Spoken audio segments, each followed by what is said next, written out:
Sejam bem-vindos, este é O Tema é Direito, um programa do curso de Direito do Centro Universitário Franciscano.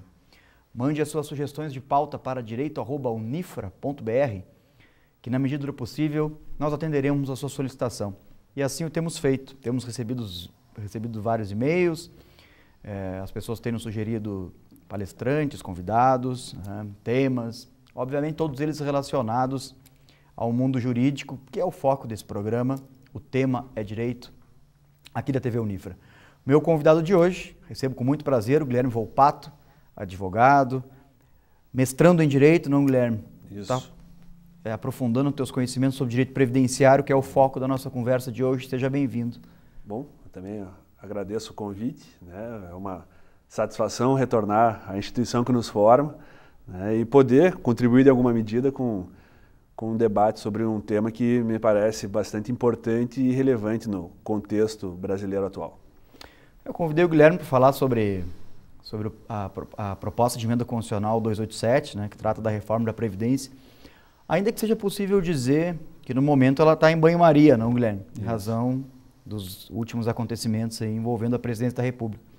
Mas eu gostaria de ouvir um pouquinho inicialmente sobre o direito previdenciário, porque é uma área realmente assim, interessante, né, de se trabalhar no dia a dia, uma área que tem uma complexidade super interessante, né? É uma área que não são todas as pessoas que trabalham com o direito no dia a dia que acabam se voltando para ela, e na graduação também, né, é uma área interessante essa, porque no início ali não desperta também talvez um interesse muito aprofundado do aluno, mas depois quando ele começa a pegar gosto por aquilo ali, realmente é uma área interessante. Tu não compactuas com isso, Guilherme? Concordo em gênero, número e grau.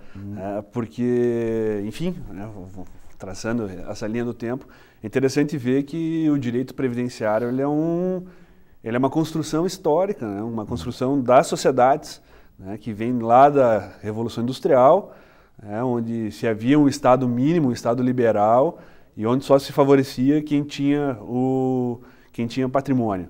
O trabalhador era desfavorecido, e quando as classes começaram a se unir e reivindicar direitos, começaram a surgir aos poucos os direitos dos trabalhadores, e entre eles o direito previdenciário, que tem como marco a Constituição mexicana de 17 e a Constituição de Weimar, a Constituição alemã de 1919.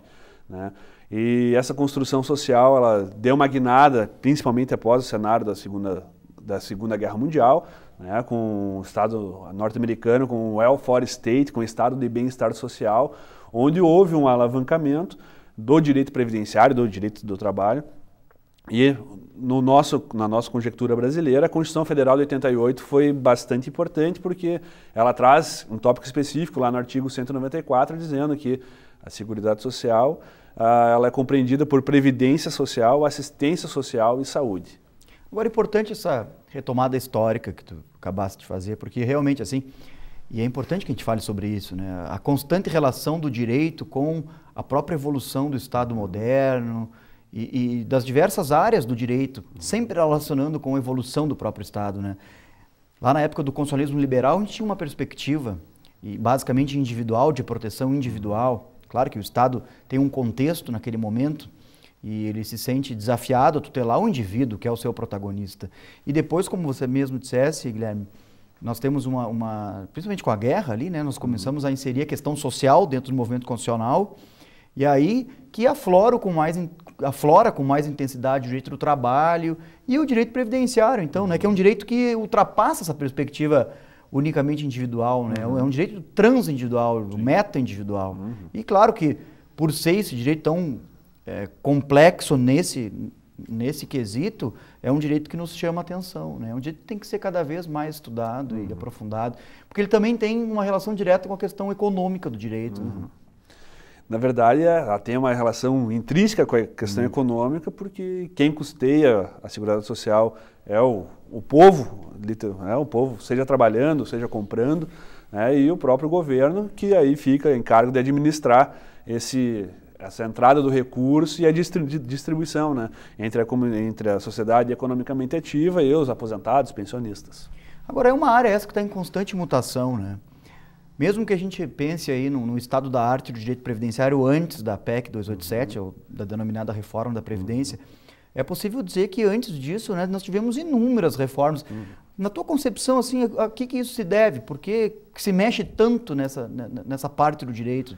Isso se deve estritamente à questão econômica do problema? O que te parece aí? Na verdade, essas alterações, como tu bem referis, o direito previdenciário ele é um direito transindividual, né? Então ele vai abranger e as pessoas geralmente não têm essa compreensão, elas vão compreender o que é o direito previdenciário quando estiverem lá com seus 50 e poucos anos pensando em se aposentar, né? Então, como ela abrange todas as categorias profissionais, né? Todas hoje inclusive uma dona de casa de baixa renda tem condição de contribuir para a Previdência Social, ela não tem trabalho, mas ela pode contribuir, ela pode receber algum benefício previdenciário.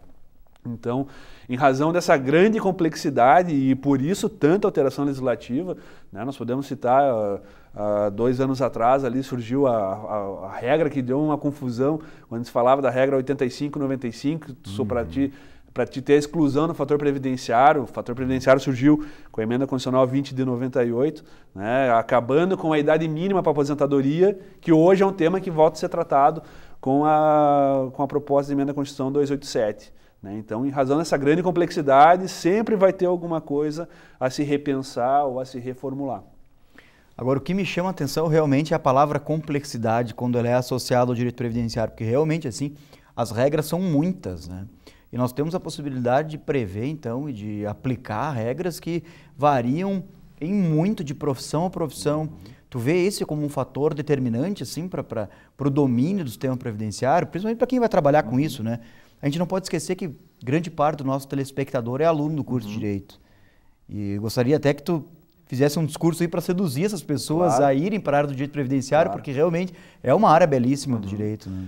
Na verdade, assim, é uma coisa bastante apaixonante, né? A gente, com a prática, né, ou tu como advogado, ou tu como profissional do direito, tu acaba te seduzindo literalmente, porque via de regra, quando tu te forma, é uma das primeiras causas que vai te aparecer, né? Antes, muitas vezes, tu tem um escritório, tu trabalhar em algum lugar, vai vir o teu avô, vai vir tua avó, vai vir tua tia, vai vir algum parente. Eu quero me aposentar, eu tenho um tempo que eu trabalhei como rural lá para fora, tenho como contar esse tempo. Eu servi no exército lá em 1970, tenho como contar esse tempo para fins de aposentadoria, né? E aí, na prática, acaba acontecendo que tu acaba te envolvendo com a seguinte situação. Tu tem primeiro um processo administrativo previdenciário, né, que hoje é muito pouco abordado, né, pouco abordado na academia, a doutrina também ainda está em crescimento, né, mas hoje, até cito o professor José Antônio Savares, que é juiz federal, ele diz que o INSS hoje se tornou um balcão de negativas para ajuizamento de ações judiciais, o que acaba se tornando, a gente vai ver que depois isso é um problema, né? A judicialização dos direitos sociais, né? Mas o que acontece? Inicialmente, antes de tu entrar com uma ação judicial, de tu pensar numa ação judicial, tu tem que acionar o INSS. E aí lá com o INSS tu tem a questão do processo administrativo, a questão de conferência, se todos os períodos que a pessoa efetivamente trabalhou estão averbados ou estão computados no que a gente chama de CNIS, que é Cadastro Nacional das Informações Sociais. Se tem período anterior ou se existem outras atividades, muitas vezes, e acaba acontecendo na nossa realidade local aqui, muitas pessoas acabam vindo de outras cidades do interior, tem tempo de trabalho rural que acaba não sabendo que poderia aproveitar e não aproveita para uma aposentadoria, né? Então, e não só esses, né? Por exemplo, médicos, profissionais da saúde, profissionais da segurança, que têm regimes diferenciados de aposentadoria, né? A gente acaba imaginando que conhece direito previdenciário, mas a cada passo que tu dá, tu percebe que tem que saber muito mais, porque é uma gama muito, muito imensa de legislações ou de situações que tu vai ter que analisar caso a caso, né? Aí a gente tem que trazer o caso a caso, não adianta querer trazer generalizações, e que acaba acontecendo muitas vezes. A pessoa chega, o meu vizinho se aposentou, eu posso me aposentar também, eu tenho esse direito, né? E aí o caso a caso que vai dizer o que tu vai fazer, por onde seguir, por onde é melhor ou não. Agora, a gente tem notado uma inevitável, vamos denominar assim, intervenção do judiciário nessas questões, principalmente quando há negativa do INSS na concessão do benefício. Tu vê isso como uma coisa positiva? Como é que tu visualizas? É um fenômeno esse, né? Eu visualizo como... Não saberia te dizer se é o certo, se positivo ou negativo. Ele tem os prós e os contras. Né? Porque acontece, como tu bem referiste, e como a gente vai falar um pouquinho mais, o INSS ele acaba recebendo ordens do governo, né? E independente de ser direita ou esquerda, ele recebe ordens e eu, como servidor público, eu tenho que acatar essas ordens. Né? Então, muitas vezes, um direito que deveria ser reconhecido na esfera administrativa não é. Então, eu sou obrigado a ajuizar ação judicial para que eu tenha esse direito reconhecido. Por exemplo, reconhecimento de atividade especial. Né? Fui submetido a agente físico, químico ou associação de agentes e o INSS não quer reconhecer. Né? Então, eu sou obrigado a entrar com uma ação judicial e nesse panorama é importante essa intervenção judicial. Mas, por outro lado, acaba gerando essa ideia, essa expectativa de que o ingresso da ação judicial vai resolver todos os problemas e o que a gente acaba vendo que na prática não é. Não, e sem contar o fato de que, querendo ser união, há uma interferência em questões orçamentárias aí, né? Toda vez que o judiciário interfere numa questão que não é da sua competência, mas que passou a ser em razão do fato do Estado se proclamar democrático de direito, há interferências de ordem econômica nesse tipo de decisão. E às vezes isso não é levado em consideração, né? Às vezes que é um paradoxo bastante interessante esse. Mas assim, vamos fazer um pequeno intervalo e no retorno a gente pode falar especificamente sobre a PEC 287, que acho que é um assunto super interessante, né? Nossos telespectadores estão ansiosos para ouvir sobre isso, tenho certeza. Então, nós vamos fazer um breve intervalo, não saia daí, é super rápido, já retornamos.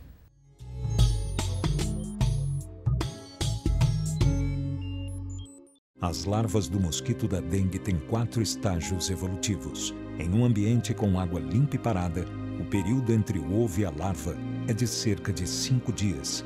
O último estágio é a fase adulta. Se o mosquito da dengue pode matar, ele não pode nascer. Separe alguns minutos do seu sábado para se livrar dele. O mosquito ficou mais forte e agora transmite também chikungunya e zika. Vamos juntos acabar com essas doenças. Sábado da faxina. Não dê folga para o mosquito da dengue.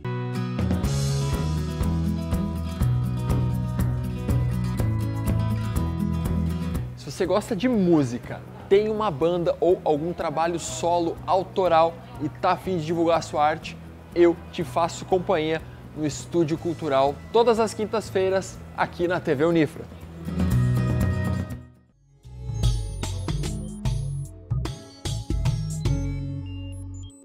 Retornamos com o tema É Direito de hoje. Este é um programa do curso de Direito do Centro Universitário Franciscano.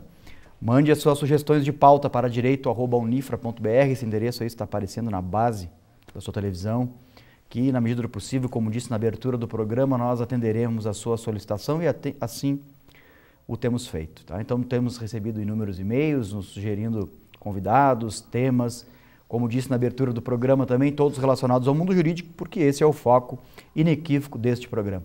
Meu convidado de hoje, apresentei no primeiro bloco, Guilherme Volpato, advogado da área de direito previdenciário, mestrando em direito, mestrando, né, Guilherme? Mestrando. Quase lá. Mas um dia termina, né? Eu sempre digo isso para os mestrandos lá. É verdade. Guilherme, quais são os aspectos principais dessa PEC 287 aí que trata então da reforma da Previdência? Um assunto, né, que tem muito o que falar sobre isso, a gente sabe, né? O nosso tempo aqui é um pouco curto, mas vamos tentar sintetizar aí. Inicialmente é importante falar, até porque a gente acaba vendo questões de biopolítica, de biopoder e de ordem do discurso com essa reforma. Né? O governo tem chamado para si a responsabilidade e utilizar dos meios, de uma forma ampla, dos meios de mídia para falar, olha, se não tiver reforma da Previdência, vai acabar a aposentadoria no futuro, né? E inclusive com relatos de pessoas, enfim. Né? Quando, em verdade, o cálculo que deu origem à proposta de emenda constitucional 287, ele acaba sendo muito parcial, né? Parcial no sentido de que ele não... o artigo 195 da Constituição diz que como é que funciona o financiamento da Seguridade Social e o cálculo que deu origem à proposta de emenda constitucional, ele não leva em conta a contribuição social, que é a CSLL, né, Contribuição Social sobre o Lucro Líquido, o PIS, né, que é o Programa de Integração Social, que as pessoas com baixa renda têm direito a receber uma vez por ano um valor determinado, E também não leva em conta o que a gente chama de DRU, que é a desvinculação de receitas da União, né, que até o ano passado era de 20%, e o presidente Michel Temer acabou aumentando essa desvinculação de receitas da União de 20% para 30%, ou seja, toda a renda que entra na União, 30% ele pode se apropriar para si e aplicar onde quiser, sem dar nenhuma satisfação em torno disso. Sim. Mas na tua opinião, assim, quais são as maiores modificações? Tem a ver com a idade, tem a ver com a questão do valor do benefício? É importante explicar o que nós temos hoje, qual é o quadro hoje e o que pode acontecer, né? Claro. A gente sabe que a proposta está, como dissemos no primeiro bloco, lá está suspensa, né? Está em banho-maria, numa linguagem vulgar, mas vamos lá. Vamos lá então. Aposentadoria por tempo de contribuição, que é onde uma boa parte da parcela populacional cai, né? Hoje eu trabalho 30 anos homem, 35 anos homem ou 30 anos mulher, tenho 60 anos de idade mulher, 65 anos de idade homem, posso me aposentar, né? Posso me aposentar com proventos integrais, né? Como a gente tinha falado no primeiro bloco, a emenda constitucional 20 de 98 extinguiu a idade mínima para aposentadoria por tempo de contribuição, né? Então, eu implementando 30 anos mulher ou 35 anos de contribuição homem, eu posso me aposentar desde que tenha fator previdenciário. Então, com essa idade anterior que eu lhe passei, haveria exclusão do fator previdenciário, que é a chamada regra 85-95. Né? Essa é hoje está assim. Pela proposta de emenda constitucional, como é que fica?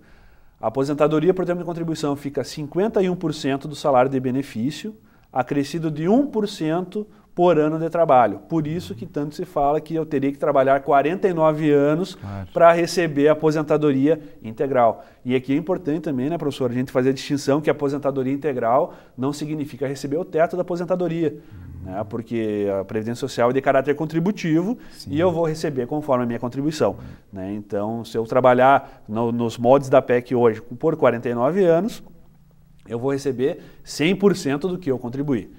Posso me aposentar antes? Posso, só que daí eu vou calcular 51% mais 1% para cada ano trabalhado. Então vamos lá, trabalhei por 20 anos, quero me aposentar. Então eu teria direito a se eu tivesse direito a R$1.000, eu vou receber R$710. Claro que isso aqui são números meramente explicativos, porque o benefício, em tese, não pode ser inferior ao salário mínimo, né?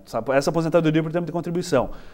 Aposentadoria especial, né? Quem é exposto a agente químico, físico, por 15, 20 ou 25 anos, né, de forma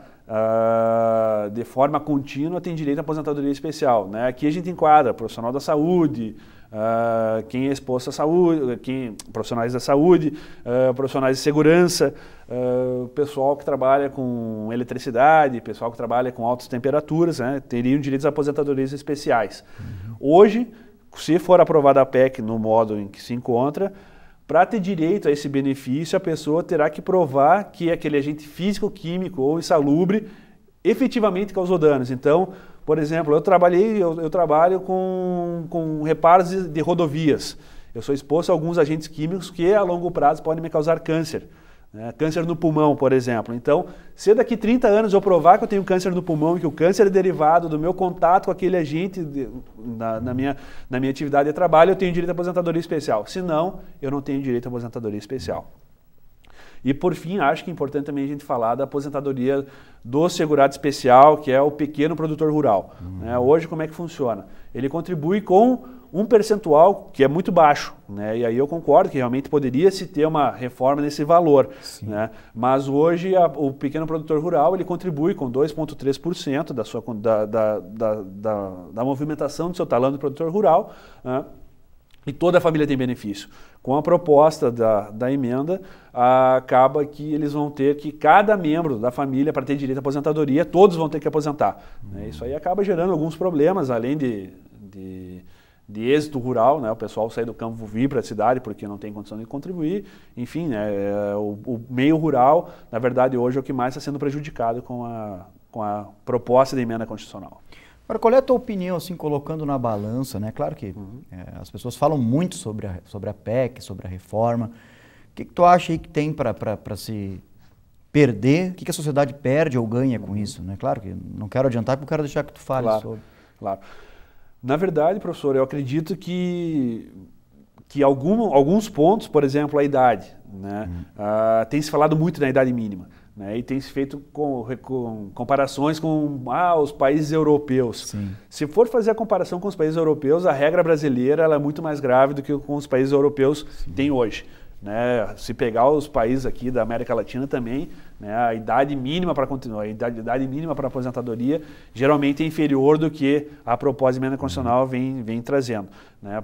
Então acaba que nisso o trabalhador acaba perdendo, né? Porque a gente sabe, e a Justiça do Trabalho em alguma medida tenta reparar isso quando aplica lá o princípio da primazia da realidade, né? Porque no papel, no contrato é uma coisa, mas na realidade é outra. Então, e a gente vive no mundo capitalista, precisa de dinheiro, precisa de salário, as pessoas acabam se subordinando a determinadas condições para que possam ter o salário no final do mês e cogitar, no fim da vida, ter uma aposentadoria minimamente digna. O que eu acredito que se perde com isso, né, e talvez seja esse lado que não se pense muito, é que por trás de toda essa reforma existe alguém que está ganhando com isso. Né, e se tem surgido muito as propagandas, principalmente das instituições bancárias, que são um dos maiores devedores da Previdência, oferecendo previdências complementares. Né? Então, isso aí me parece a grande perda da população, que está perdendo de receber um benefício para o qual ele contribuiu e em contraprestação, né? E hoje a maioria das pessoas, na verdade, quem tem condições hoje já não paga tão somente o INSS. Tem uma previdência complementar para quê? Porque sabe que o benefício previdenciário, no fim das contas, acaba não sendo suficiente para uma vida digna. O que tu acha que nós aprendemos com as experiências dos outros países, assim, principalmente ali os europeus? Porque, por exemplo, cito o exemplo da Grécia lá, que é um país que, né, teve uma crise financeira contundente em razão de um déficit praticamente impagável da Previdência. Tu acha que tem grandes lições assim de outros países, de outros continentes, ou até da América Latina aqui? Professor, eu diria que existem sinais. Né? O Brasil está num momento que ou altera algumas coisas, né, ou começa a entrar, porque aquela questão da pirâmide, né? A sociedade antes, né, tinha uma grande parcela de população economicamente ativa e uma pequena de aposentados e pensionistas, e isso, com o avançar, e aí é um reflexo que não é do direito, a sociedade, né, vai evoluindo. As famílias hoje têm 2, quando tem 3 filhos é um número bastante elevado, né? Então diminuiu a população econômica ativa e, em contrapartida, nós temos muitas pessoas recebendo. Então acredito sim, são necessárias alterações, né, mas não da forma como está sendo proposta. Nesse aspecto, eu acredito que, sim, precisamos mudar, mas não da forma como está sendo prometido ou como está sendo guiado os trabalhos. Para a gente encaminhar, Guilherme, tu estás hoje realizando um curso de mestrado, né, em Direito. O foco da tua pesquisa lá, pelo que sei, passa muito pelo direito previdenciário. Né? O que tu está investigando lá, qual é o problema e tal? É importante falar sobre isso porque... Claro. Né, geralmente a comunidade acha que o direito previdenciário vive da interpretação da lei, etc. Mas existem pesquisas nessa área que também são importantes, né, de serem socializadas. Na verdade, também acho importante a gente conversar sobre isso, porque muitas vezes, né, e é uma dificuldade que os acadêmicos muitas vezes têm de entender como é que o mestrado vai se encaixar na vida prática, né, ou aquela cisão, né, vida acadêmica e vida prática. Tem como unir? Tem. Né? Então, o meu trabalho, eu estudo a questão da autonomia do direito, né, em tempos de Estado democrático, né, a partir a autonomia do direito previdenciário, né, em tempos de Estado democrático, a partir de decisões do Supremo Tribunal Federal, que é a nossa última corte, né, quem dá as decisões finais e também em matéria previdenciária. Né? Então, ali a gente está fazendo uma pesquisa bastante interessante, né, e encontrando, né, no caminho algumas questões que nos deixam meio perplexos, porque o direito muitas vezes deixa de ser direito para ser economia. Né? Aí eu cito o exemplo da desaposentação, né, que era uma ação de massa, muitas pessoas entraram com a ação de desaposentação, um sonho que acabou no ano passado, né, e que juridicamente era possível, mas por reflexos econômicos acabou sendo vedada. Né, ou acabou sendo negado provimento ao recurso, né, e a gente consegue apurar isso a partir de próprias declarações dos próprios ministros do STF, dizendo, olha, se o Brasil tivesse num outro momento econômico, nós poderíamos ter dado outro caminho para a desaposentação. Né? Então, mostrando que direito não é só direito, mas direito sofre interferências, e aí tu corrompe o sistema jurídico com outras matérias, né, que sim, fazem parte da vida e do direito também, sim, mas que no mundo jurídico não deveriam ser dessa forma decididas. Queria te parabenizar pela pesquisa, pela tua fala. Eu acho que é importante que o nosso telespectador tenha consciência do que está acontecendo no Brasil em relação a esse tema, né? O direito previdenciário, inequivocamente, é um tema que interessa a todos, né? Se não hoje, amanhã. Então, te dizer que as portas do programa estão sempre abertas a ti, volto sempre. Muito obrigado, agradeço mais uma vez, né? Agradeço a instituição por abrir as portas ao ingresso. Né? Sempre tenho muito orgulho de falar que me formei no Centro Universitário Franciscano e a formação do Centro Universitário Franciscano, graças a Deus, tem aberto muitas portas. Nós que agradecemos. Agradecemos também você pela sua audiência e fique ligado nos próximos programas da TV Unifra. Até a próxima!